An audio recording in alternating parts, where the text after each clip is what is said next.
Which one of these stories do you find more interesting from the marketing perspective? So, first story number one, we're going to talk about everybody's favorite rapper and business person, Snoop Dogg. Snoop's Smokeless campaign doesn't really yield any results. Snoop Dogg made headlines in November when he announced on Instagram that he was quitting smoking. However, it actually turned out to be a clever marketing ploy for Solo Stove, a company that makes smokeless fire pits. In a video posted a few days later, Snoop revealed in the campaign stating, "I'm giving up smoke. Solo Stove fixed fire. They take all the smoke. Clever." It was recently revealed that the campaign, while gaining lots of attention, didn't really result in many sales. The parent company of Solo Stove then decided to exit CEO John Maris recently. Over the past couple of days, he was released from his duties. I remember when this first came out in November, there was a lot of talk about it right off the start. So that's story number one. Something to consider there was Snoop. Story number two, Utah moms start a beverage container revolution. The Stanley brand, originally focused on practicality for blue-collar workers, has shifted its image in recent years to be more aesthetically pleasing, particularly with the introduction of the Stanley Quencher, a stainless steel travel mug. The Quencher gained popularity especially among female members of the Church of Jesus Christ of Latter-day Saints, who embraced a soda culture after the church clarified its stance on caffeine. The Stanley Cup's popularity soared on social media, particularly on TikTok, contributing to Stanley's revenue increase from $73 million in 2019 to a projected $750 million in 2023. In addition, the Stanley hashtag has almost 3 billion views on TikTok. So two very different stories, one a lot of success, the other one not nearly as much. Start with you, Ian. Which one as a marketer do you find more interesting? The Snoop Dogg and the smokeless fire pits, or the rise in popularity of the Stanley Cups? I think they're both very interesting. I'd say probably the Snoop Dogg one, I think we can almost learn a bit more from, because it shows that you can't force virality. The second one obviously went viral quite naturally. The first one, I think that's what they were trying to do, and perhaps get some viral motion and traction there, but didn't seem to work out too well for them.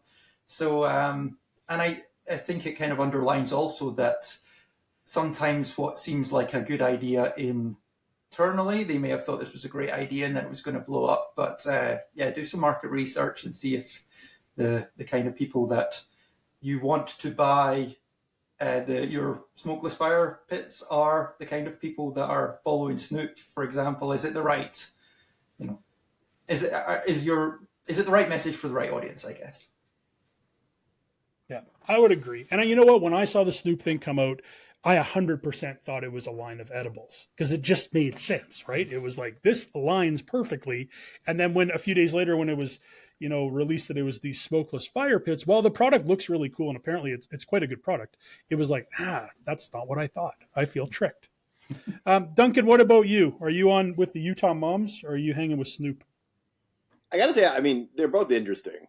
I think for me, the Utah Moms one is probably more interesting, and I'll explain why in a second. But just to touch on the Snoop thing, and to add a little bit to what Ian says, I think there's sometimes the creative agencies try to be too clever or too smart, to the point where they're just making a leap that their customers are not willing or ready to make. So trying to connect, Snoop Dogg, who's very famous for marijuana, to a smokeless barbecue through a simple sentence of "I'm giving up smoke," like, that's a leap. And I think what you have to realize is the audiences in general need to they need to get it. If they don't get it, you're wasting a lot of money. So if they would have just peer tested this, I don't think it would have done very well, and they would have known right away that this is a bad idea, or the connection needs to be stronger. If it was somebody who was known for cooking like a chef, a famous chef, then all of a sudden things start to make a little bit more sense. But I think they just picked the wrong ambassador for this because it's forcing too much of a leap for the person that sees the message. On that same train, though, the Utah Moms is very interesting. Now, it's one of those things where, again, picking the right ambassador can be the make or break. So I actually didn't know that the Mormon Church decided to change their stance on caffeine, and that is sort of a bit of an opportunity. Now, I also didn't know, and this is one of the beauty things about TikTok, is that there's this subsection of TikTokers for Mormons, and they probably have a rather robust following. So Utah Moms, Duncan, go check it out. Utah Moms. There's where these smaller, kind of influencer groups can have a big role on sales. And you can go to Snoop Dogg and you can pay him $1 million to do this campaign, or you can find a smaller group like this with 20,000 loyal followers. Probably, I know they didn't even pay for this. That was the best part. But if you find the right influencers, you'd be surprised at how far it can drive sales and income for you. And then at the same time, if you even gear products towards influencers or even send them out to them as a free product, you never know where that might take you. And that, I swear, the cost, if any, to the Stanley company versus what they were trying to do with those pits, I bet you we're talking a big, big difference, if any, like I say. So this is one of those things where natural content from real people that have a loyal following can do wonders for your marketing versus trying to force it with a big name.